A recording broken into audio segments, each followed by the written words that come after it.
संवाद है और विनाश में भी सृजन। उनकी जटाओं से निकली गंगा आज भी मोक्ष का मार्ग है। काशी, जहां हर जीव उनके चरणों तक पहुंचता है, यह केवल एक नगरी नहीं, चेतना का विस्तार है, जहां जीवन आरंभ भी है और अंत भी शिवमय।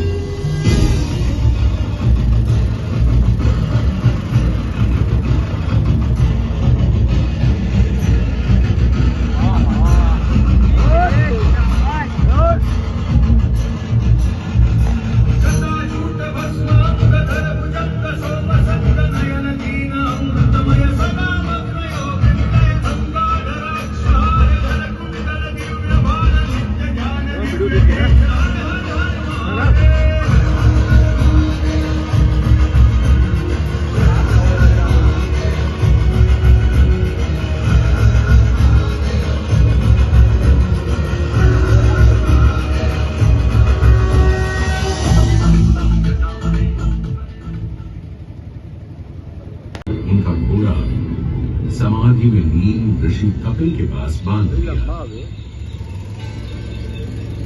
उन्हीं को घोड़ा चोर समझकर जब सगर के 7,000 पुत्रों ने उन्हें ललकारा, तो क्रोध में ऋषि ने उन सबको भस्म कर दिया।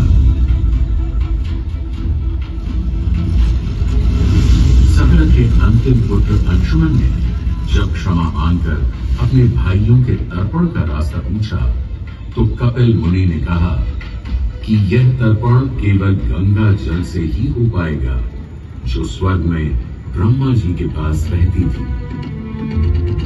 देखते देखते 7 पीढ़ियां गुजर गई, पर 7 पीढ़ियों के बाद भी गंगा को स्वर्ग से लाने का दूभर काम कोई नहीं कर पाया। समय आने पर जब राजकुमार भगीरथ के राजा बनने का समय आया, तो उन्होंने राजा बनने से साफ मना कर दिया और कहा, क्षमा कीजिए, क्या ये आवश्यक है कि राजा का बेटा ही राजा बने? मैं पहले तपस्या और फिर ब्रह्मा से गंगा को मांगकर पृथ्वी पर ले आऊंगा और फिर उनके पावन पवित्र जल से अपने 60,000 पूर्वजों का तर्पण करूंगा। भगीरथ दूर एक जंगल में समाधि लगाकर बैठ गए और ब्रह्मा का आह्वान करने लगे।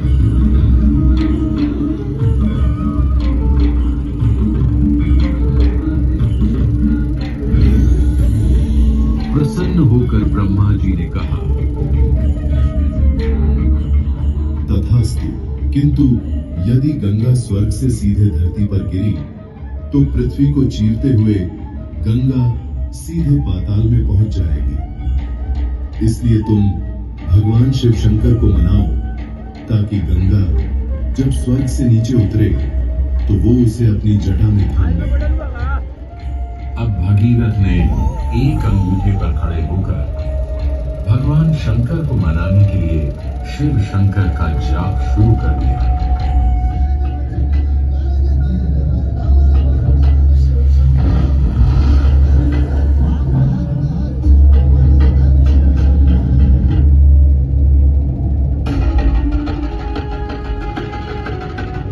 भगीरथ जी की तपस्या से खुश होकर शंकर जी बोले, शिव तैयार है, आने दो गंगा को, आने दो।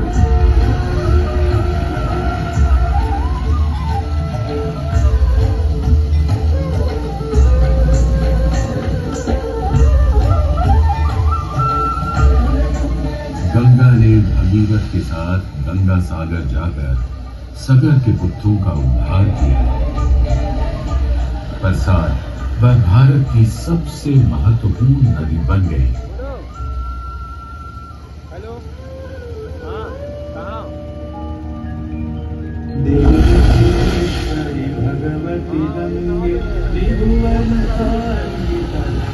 गंगा यहाँ केवल नदी नहीं, कहते हैं यहाँ मरने, इस महाशमशान में दाह होने और गंगा में प्रवाहित होने से मोक्ष मिल जाता है। काश्याम ही मरणाम मुक्ति।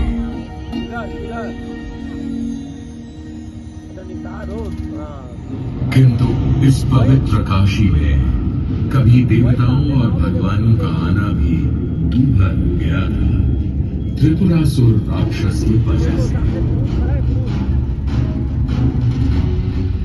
असल में त्रिपुरासुर ने सबसे पहले गणेश जी को प्रसन्न किया।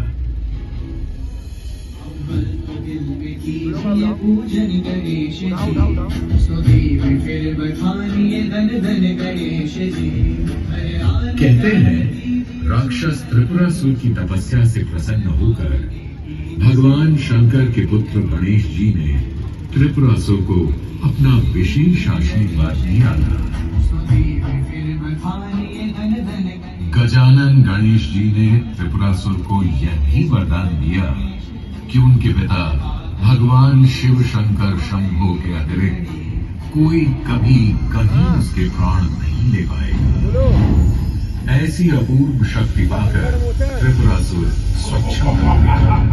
बस अब क्या था, राक्षस त्रिपुरासुर ने पहले देवताओं से स्वर्गलोक छीन लिया, फिर धरती वासियों से एक लिया, और तो और उसने स्वयं शिव जी से उनका कैलाश भी मांग लिया और वो कैलाश छोड़कर मलयगिरी पर रहने को मजबूर हो गए। बेचारे देवता और भगवान यहाँ वहां भटकने लगे। देवताओं का काशी में भी प्रवेश बंद करवा दिया राक्षस त्रिपुरासुर ने। तब सबने मिलकर शिव जी से प्रार्थना की कि वो ही राक्षस त्रिपुरासुर का वध करे। तब भगवान शिव शंभु ने एक युक्ति लगाई और पिता ने अपने ही पुत्र की स्तुति करनी शुरू कर दी।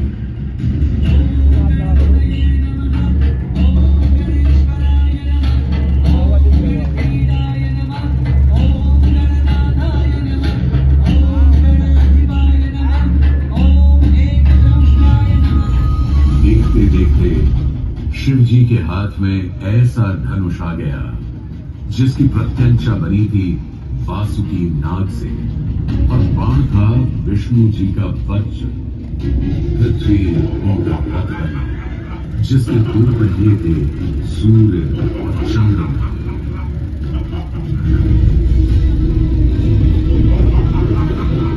राक्षस त्रिपुरासुर के मरण और मुक्ति के दिन देवताओं ने स्वर्ग में देव दीपावली मनाई और धरती पर काशी के वासियों ने। जब उस राक्षस से मुक्त करा पुनः इस पावन नगरी में देवताओं का आगमन हुआ, उसी की खुशी में मनाई जाती है यह देव दीपावली।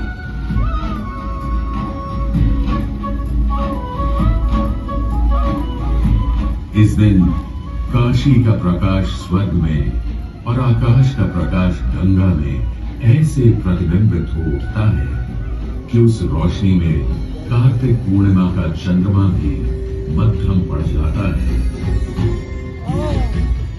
तो आइए हम भी आशा का, विश्वास का, विकास का और आस्था का एक दीप जलाएं और उसे गंगा जी में फहराएं ताकि अंधेरा दूर हो और फिर कभी हमारे देश को किसी आतंकी राक्षस की नजर न लगे। दोस्तों, आपका विश्वास जो भी हो, धर्म कोई भी और पासपोर्ट का रंग कैसा भी, बनारस आपको एक ऐसे जादू में जकड़ लेता है जिससे आप कभी निकल नहीं पाते।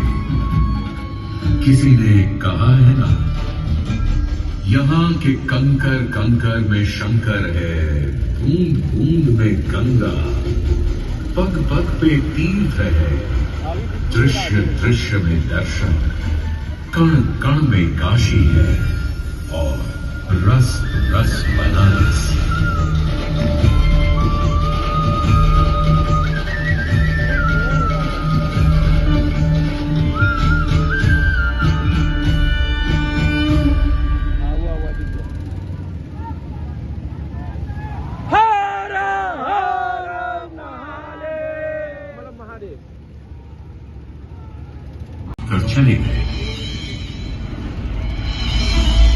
एक दिन उसी कुंड में नहाते समय पार्वती जी के कान का कुंडल और शिव जी के माला की एक मणि जब उस तालाब में गिरी, तब से उस कुंड का नाम पड़ गया मणिकर्णिका।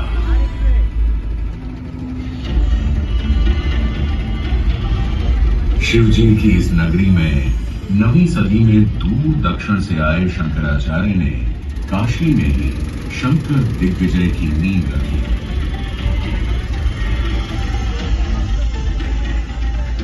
कुछ सदियों बाद यही संत कबीर और रविदास की वाणी से पैदा हुई एक अद्भुत नई भक्ति धारा। इस भक्ति धारा में नहाने कभी गुरु नानक देव काशी आए, तो कभी वल्लभाचार्य चैतन्य लिखकर हनुमान जी को संकट मोचन बनाकर काशी में ही स्थापित कर लिया। जहां आप और हम आज मौजूद हैं, इस चेत सिंह घाट का निर्माण करवाया था राजा चेत सिंह जी ने।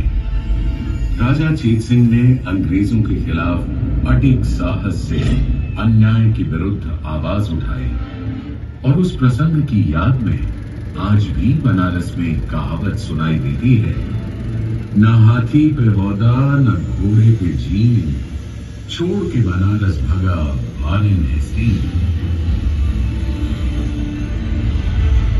वहीं महारानी वीर माता अहिल्याबाई होलकर ने नए तालाब और घाट बनवाए और काशी विश्वनाथ के साथ अनेक मंदिरों का पुनर्निर्माण भी करवाया।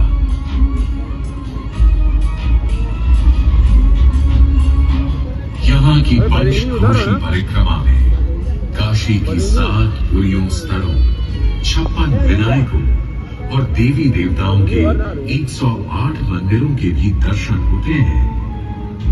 मान्यता है कि काशी की परिक्रमा यानी